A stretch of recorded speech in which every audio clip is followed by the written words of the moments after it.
Hi, everybody. It's Miss Celeste here, and I'm your professor for ECE 202. And we are getting into week one, part 3 of our videos here for week one. Today, we're going to talk a lot about the role of the teacher, the role of you. And when I say teacher, that means all positions overall.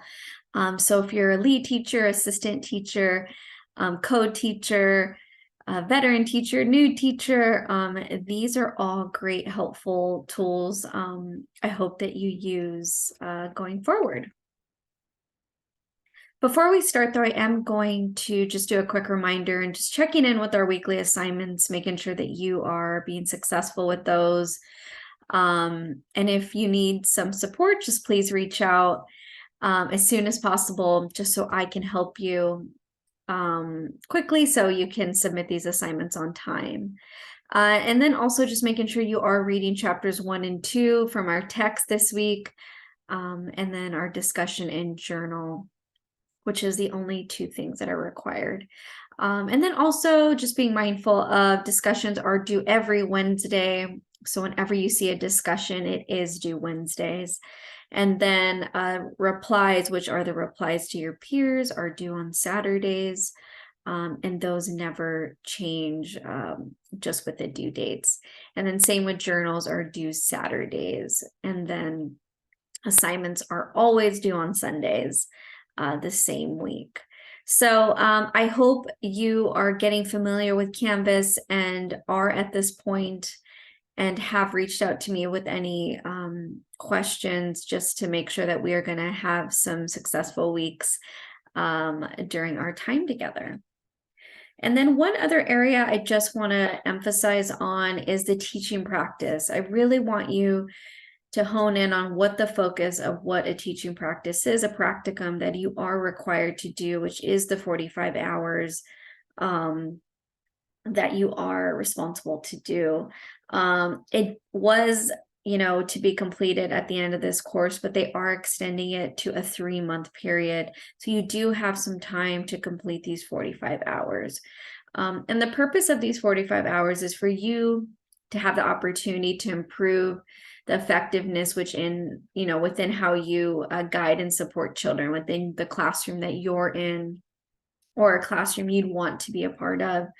The practice really supports the areas of your confidence, responsibility, and application of how you apply the learning to children.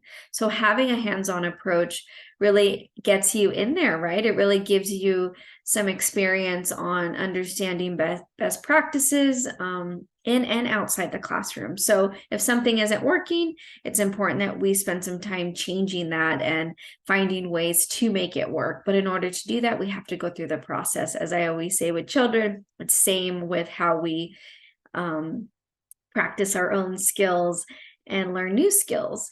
So really just kind of focus on areas, and these are just recommendations because every classroom is different in terms of the layout, the schedule, the philosophy.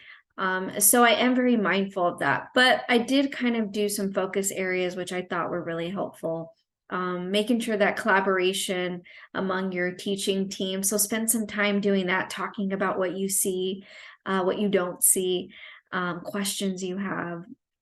Really try to find an understanding of ECE overall, your classroom environment, and also what best practices are when teaching that age group.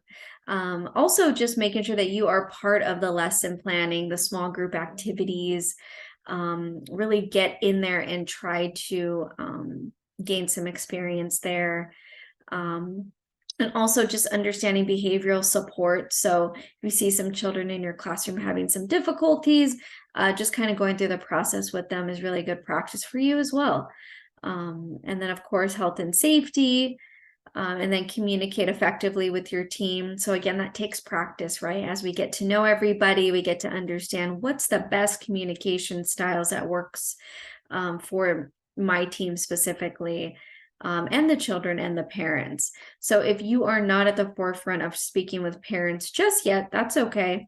But really listen in, try to learn from conversations that you hear other teachers have with parents, which I think are very helpful. And also just making sure that you are trying to be creative with solutions. So if you see something, say something. If you see that there could be another way of having a smoother transition, for an example, talk about it, say it, try to support your team in that way. Because just because other teachers aren't asking doesn't mean that they don't need support. These are great conversations to have, at your team meetings or daily meetings or however you do that in your classroom. But definitely bring those areas up. And then also just understanding your role in the classroom and asking questions often. That is okay. That's part of the learning. So please don't think that questions are silly or not needed. Please ask. And if it's something that maybe I can support you with, just in a general sense, because again, I'm not in your environment and I am not one of the teachers in your classroom, but I have been in the classroom for many, many years. So I definitely can give you some suggestions. So again, reach out. I'm more than happy to support you with that. And then also just before you start your hours, I need to understand where you are completing these hours, and it does need to be approved. So please provide this information below here. Preferably by this week, but definitely by the end of this course. I do need to have the school that you are fulfilling these hours at, just so I then can approve it before you start. There is a form in Canvas that you will be filling out, and that is going to add up your hours.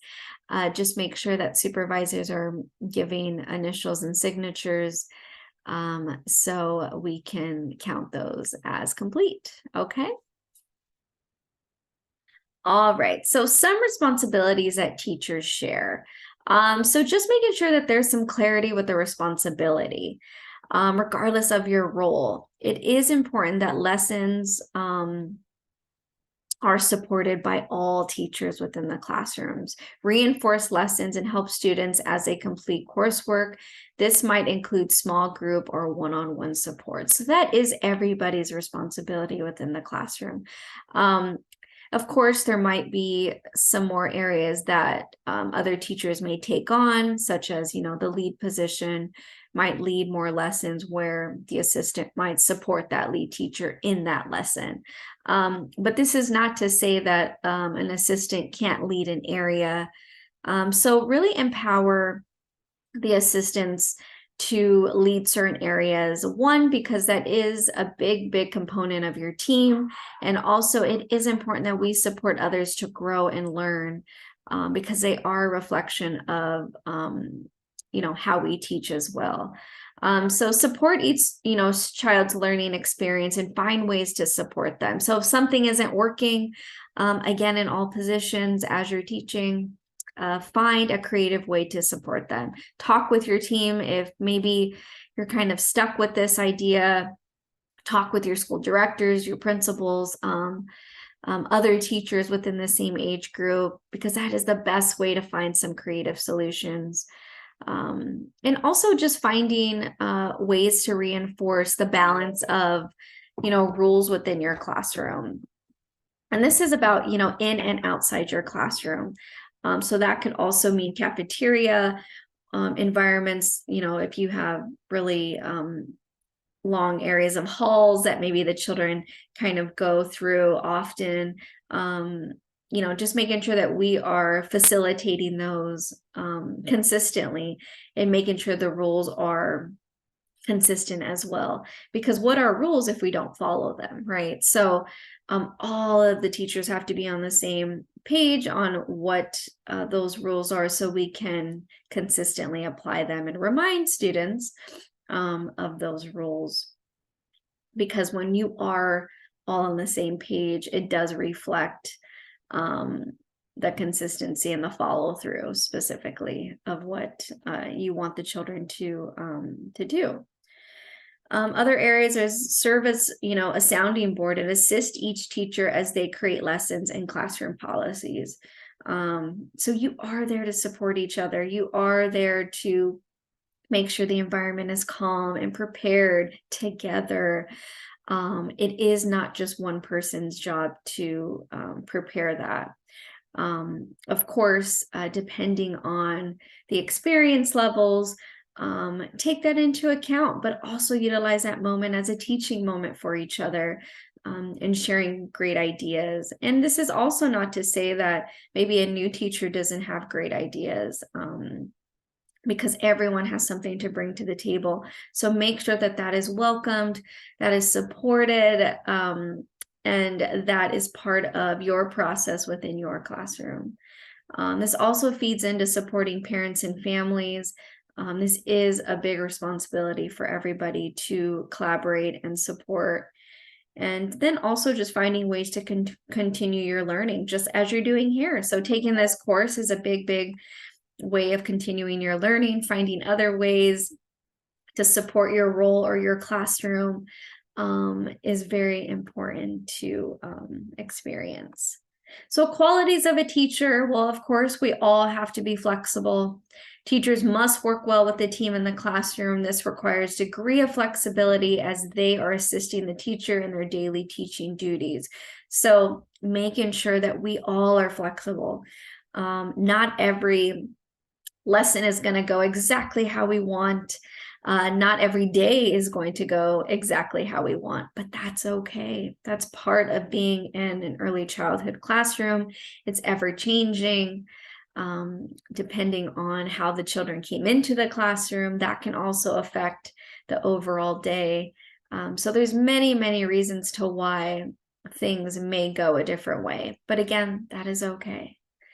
Another area is dependability. So making sure that everybody is dependent on each other to assist in the classroom. So you want to have teachers in the classroom that you can depend on, that can support you, can be reliable. So make sure that we are following that. And also the ability to communicate. Teachers is all about interactions and communication, and the teaching assistant needs to be able to interact with the teacher and students on a daily basis. All teachers need to be able to do this. And collectively, you all can support each other by understanding how each of you communicate, and just kind of communication styles, and if that's written, if that's verbally, if that's maybe touching on areas later in the day, having daily meetings, just kind of applying when that would happen would be great. And then finding a love for learning. So teachers need to show through their words and actions that they find value in what is being taught. So you have to enjoy it. You have to like it. They should never hear you talking, negatively, about an area or a specific subject, because children are listening. They are paying attention. Just because they are not maybe part of that conversation, or they're part of another lesson, they are overhearing many conversations that are happening. So just be careful when you are talking amongst each other in the classroom. And then love for children. So we have to enjoy children. We have to enjoy working with them, because we're going to work with many children. So we definitely need to enjoy this specific age group. And so, like I tell a lot of teachers, especially new teachers who are not sure if this specific age group is the age group that they want to teach in, but just making sure that you are, answering all of your questions and really finding if this is, the age group that you enjoy, because that is going to come out in how you guide and teach children, how you lead, how you interact with the teachers in the classroom, parents, etc. So this really does matter. If it's an area that you're just unsure of, please do some self-reflection and talk to me. I'm more than happy to kind of be your soundboard and give you some suggestions on what to look into. So that part is very important as you're growing and learning. Another big part is working together with your team, right? The class teacher will meet with your child's teacher aides weekly. I encourage that. I encourage you to do that. I encourage you actually to do it daily if that's possible, but weekly at a minimum. This will go over your child's program, We'll look at what's working well, decide if changes need to be done, or look at whether everyone's on track to meet the goals set, for that child's individual education plan. So I brought up the point of education plan because sometimes, depending on certain disabilities, there might be an IPA or different plans that may look a little different than the norm in terms of what you've experienced, or I hear a lot of that. But every child in general should have an educational plan. You should be applying that in your classrooms. It might be kind of worded differently in your environment, but in general, it's an education plan that needs to be kind of formed so you can have specific goals. So when you come to those team meetings, you are talking about each child that either you've worked with that day or that week, and just kind of collecting some ideas of how to approach different areas. And so having those meaningful conversations will help you then have those with parents later on. So working with children, so using specific strategies that will help your child to learn and manage their own behaviors, help build your child's independence by knowing when to stand back and let your child try things on their own. This is something that I tell parents all the time. They always want to know, how do you get my child to follow through on a task? How do you get, them to, for an example, get their own water, or set up their snack, or even clean up their snack and wash their plate? Well, it's because I set up the environment that way. I set it where it's accessible to them. I set it up where I've guided and showed them how to do it. And then they do it themselves repeatedly over and over and over to have that practice, to have that independence. Because once children understand their individual capabilities, that's like the light bulb, the sticker, the magic that kind of comes through when they realize how much they can do for themselves. So we really need to stand back and let them do it, and let them kind of go through those experiences independently and at their own pace, because not every child's going to want to do the same thing at the same time. So just a quick little strategy of working with children is something I always encourage, in the classroom specifically, and also having these conversations with parents often of how meaningful that is, can really, really just open a whole new door to not only the child, but the parent as well. So ways to support, specifically the teacher aide within the classroom, is preparing and finding and setting up resources. So as a lead teacher, you're going to have co-teachers or assistant teachers in your classroom. And assistant teachers, it is important that you verbalize and talk about what's supporting you and maybe what's not. And that's okay, because again, we all learn different and we all need different resources at different times. Definitely delivering lessons that are carefully, taught and planned and well prepared is something that we need to be mindful about. Giving teacher assistants time to digest the lesson. So because we teach them something doesn't mean they're going to automatically understand what the process is. There's a lot of times when I was learning that I needed to kind of take a moment to kind of digest what, the new material. You may even have to, rewatch these videos again. I mean, however you learn best is okay and welcomed. So please voice that if that's something that you need, or if something's not working or you need to revisit, say, a lesson or information, that's okay. Some teachers, really want to learn, but they become a bit frustrated when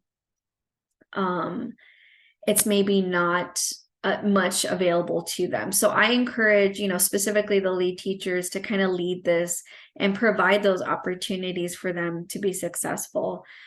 encourage, the supervisors or directors or principals to kind of have workshops or, hone in on an area that is of need within your environment. So voice that often so everyone can learn. And also time to give the teacher feedback about the children's achievement and needs, because we all have something to say. So give all teachers opportunity to share those great, meaningful information that they find.